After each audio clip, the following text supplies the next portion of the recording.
So today we're going to be making our very own dot and using our lines and our Zentangles to kind of go along with, dot month for Peter H. Reynolds' book, The Dot, as well as our line unit. I really like us to work on learning about some different Zentangles, which we've discussed in class, as well as some really cool patterns. So I have this packet at your table that will inspire you with some different techniques, as well as different ideas to fill in your paper.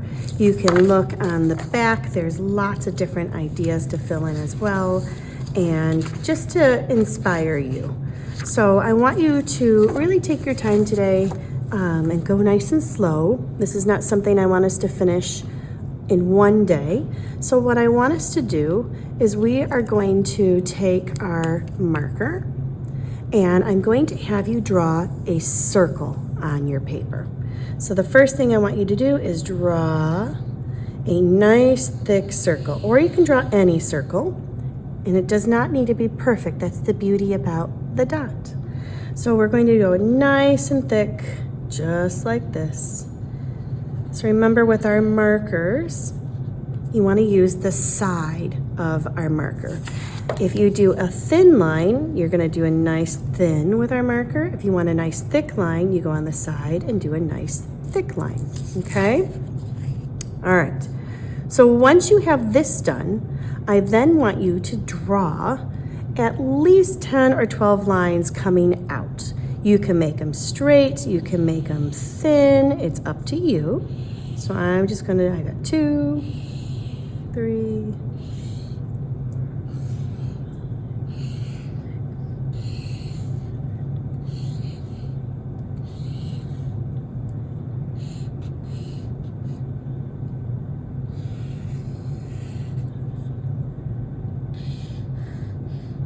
so now I made 12.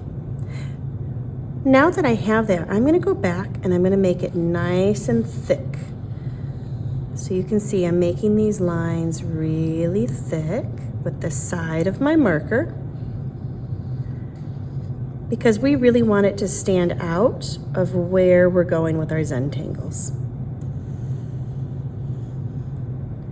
Don't be afraid, like here, I smudged it, that's fine. That's what happens when I'm a lefty. So then what I can do is I can just go and make it thicker this way and turn my paper. So I can work myself this way for me. Remember, we're making beautiful oopses. I love to show you that I make my own beautiful oopses. And it's still gonna turn out great.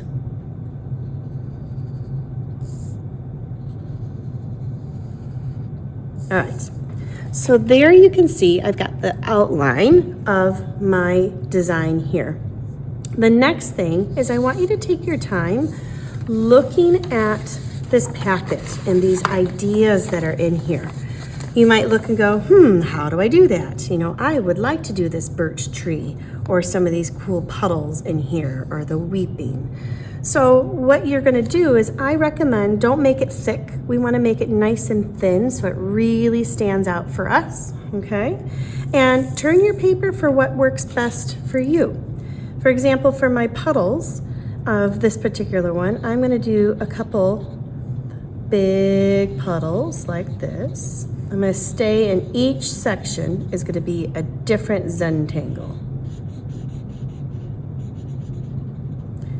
As you're doing Zentangles, it's important to remember to breathe because it's relaxing too, okay? In this one, see, I'm using the top of my marker, the tip, and I grow it out like this. So think about when you're walking or you skip a rock on a puddle, you kind of see the ripple effect, and that's what this is all about.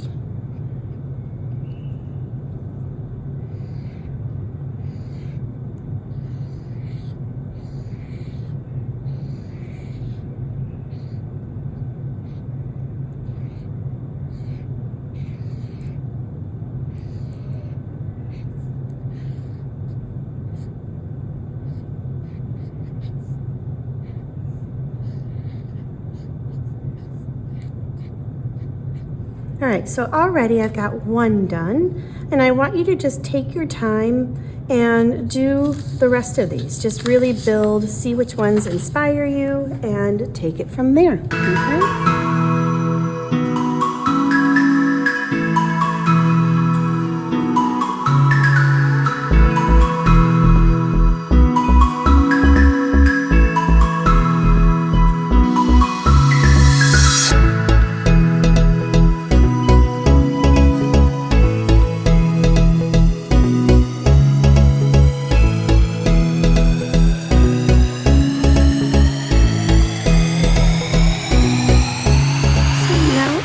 That you have your Zentangles done, you have this nice big blank space right here.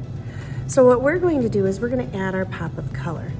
And I recommend that you either stick with the cools or the warms because they just mix really well that way. So for me, I was thinking I really want to have something bright and stand out. So I'm going to use my warm colors right here. Okay, and I was thinking what I would do is I might start off with, having my orange. So when it touches, marker touching black, it's going to pick up a little bit of the pigment. So what I recommend is you're just going to get close to it and start with the outline here, like such. So if you don't like that particular way, my other way that I recommend is you can always just get your colors on something plastic. So it could be a plastic bag, it could be, foil, whatever you've got. And I just start generally like this. And then what you would do is you just wake up that color and then you can paint it on your paper. And the nice part is you can wake up your paper with water first, and then you can take this and you can dab it and make this really cool effect, like such, where you can go in and have it very watercolory version. So if I wanted to go in, now this is really wet, but if I really wanted to, I could take some of that pigment and I can place it on top and really get it to move and swirl and all those other wonderful things. So I can't wait to see what you create. Do a nice thick circular line, inside with your marker. Perfect. And then I'm going to take my yellow. I'm going to get a lot of my yellow like this.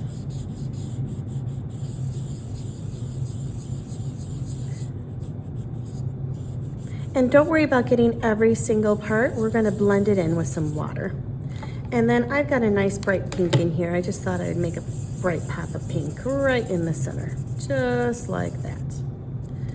So what we're going to do next is at your table, you'll find a cup with some water and your paintbrushes. And it's very important that you make sure you stay inside of your circle.